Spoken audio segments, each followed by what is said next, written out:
Hey guys, welcome back to the channel. My name's Tully, and today we will be doing a video on advice for sophomores in high school. If you watched my other video, I will leave it down below and you'll see it at the end of the video again.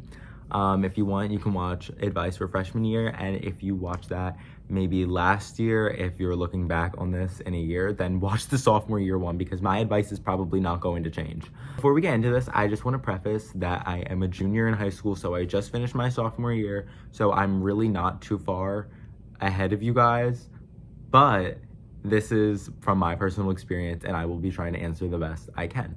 If you did watch the other video and you notice that it's the same clothes and the same background, I'm filming them back to back because I don't know when I'm gonna have time to make another.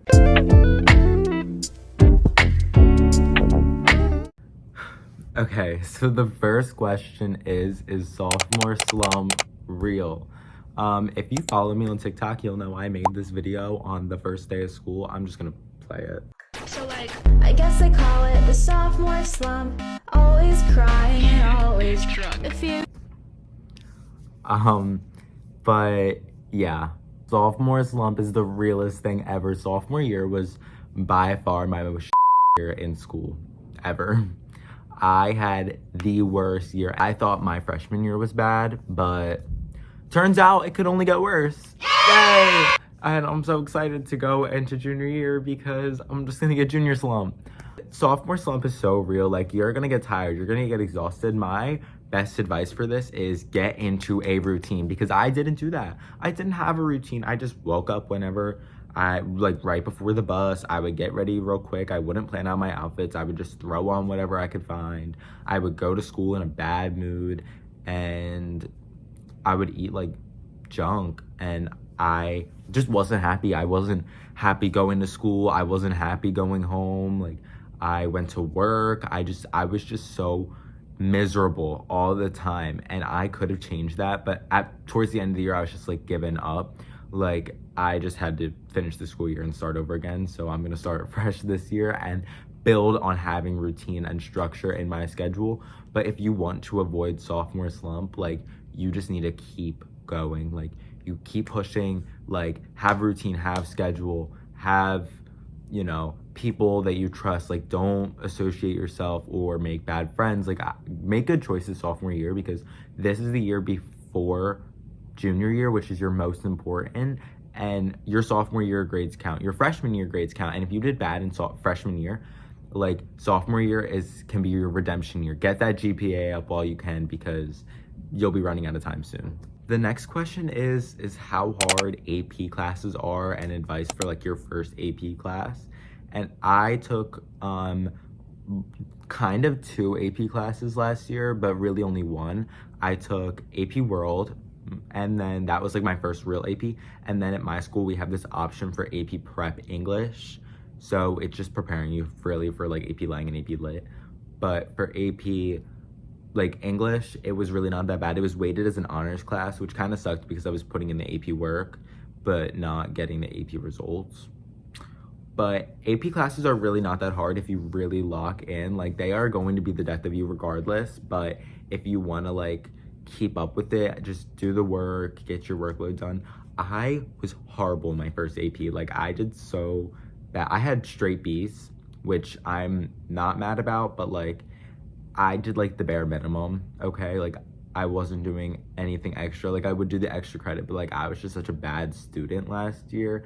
But straight B's I honestly would take it for an AP class. The tests are gonna be a lot harder, and the workload's gonna be a lot. If you don't have the time to do like hours of homework a night, like, I don't wanna say you're gonna get like 2 hours of homework, but you're gonna have to read like textbooks, and it's gonna get boring, and you're gonna have to take notes on stuff that you don't care about, especially if you take a history AP. If you're not a history nerd, like, it's probably not gonna be for you, but they're easy. Like, AP World was like, I would never take an AP math class just because I know I couldn't handle it, but because I'm more of an English history student, like, I'm continuing with that. This year I'm taking APUSH and AP Lang. Like, you just gotta keep going, and it's gonna be a lot, and I would really suggest to study for the test and just try to get that knowledge up. A lot of it is not only memorization, but like, you have got to like remember stuff from the beginning, especially for the exam. And for the exam, don't play around. Like, this is a big test. I got a 3, but I didn't study. I didn't try as hard as I could. And this coming up year, I want to be prepared for my exams.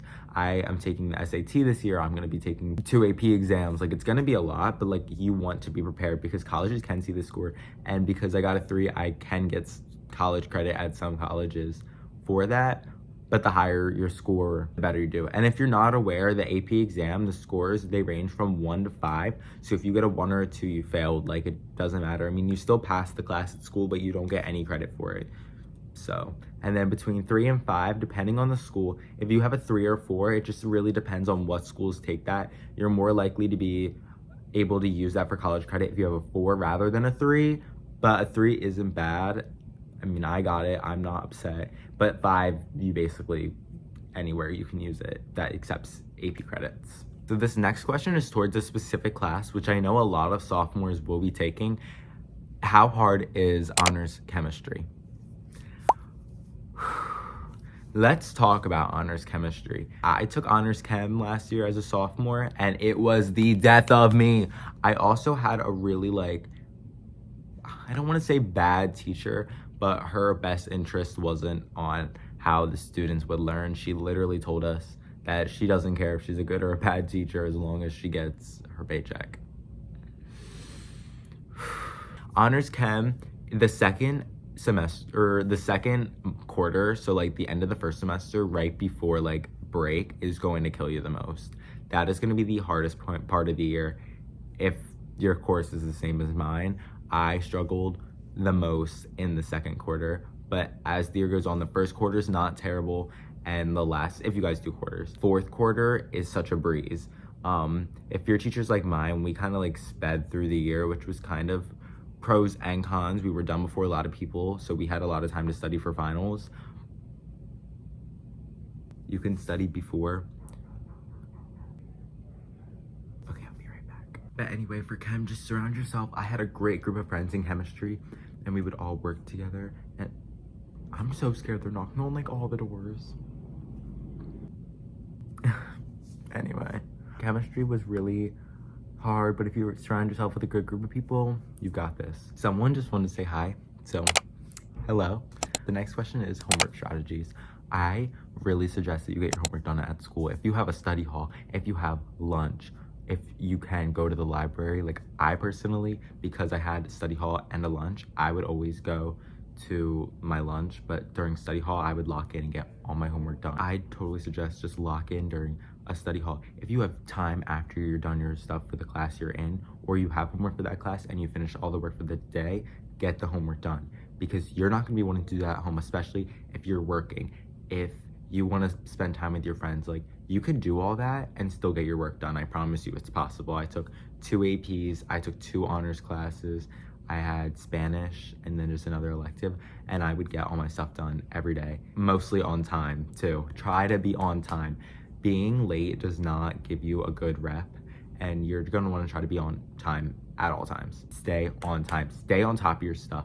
If your friends invite you out and you have a lot of homework, do the homework before you go out. Try to finish the homework, or at least get most of it done and finish it in the morning.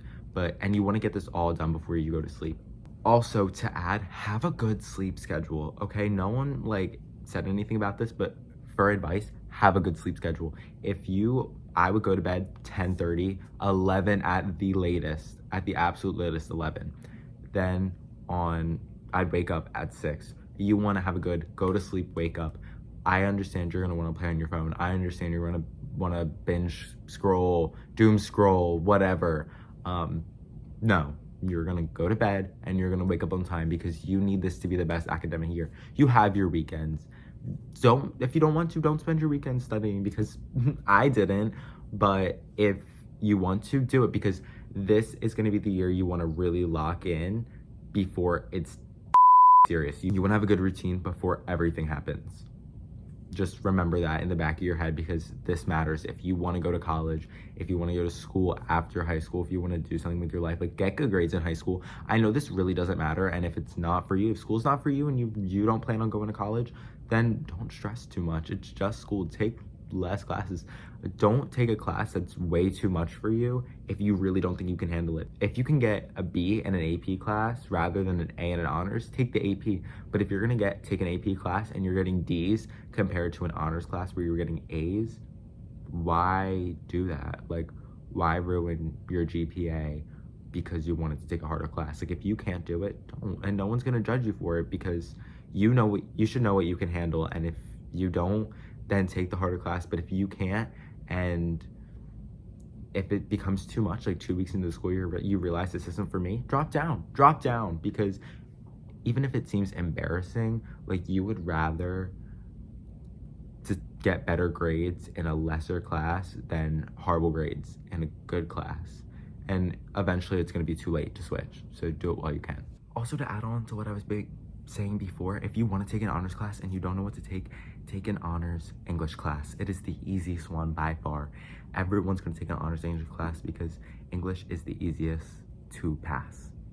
So if you need an honors or an AP class that you want to take, or just to have one on your resume or your transcript or whatever, take honors English or AP English, because those are the easiest to pass. And if you can't do English, or just do this subject that you're strongest in, because for me that's English. I find that one the easiest. But if you're good at history, if you're good at science, if you're good at math, take the honors class. If you only want to take one, take it in your best subject, because that's what's going to help you succeed. Thank you guys so much for watching this video. If you liked it, please leave a like and comment down below any other advice. I will be answering every question that you guys have. I hope you guys have a great day, and I'll see you in the next. Bye.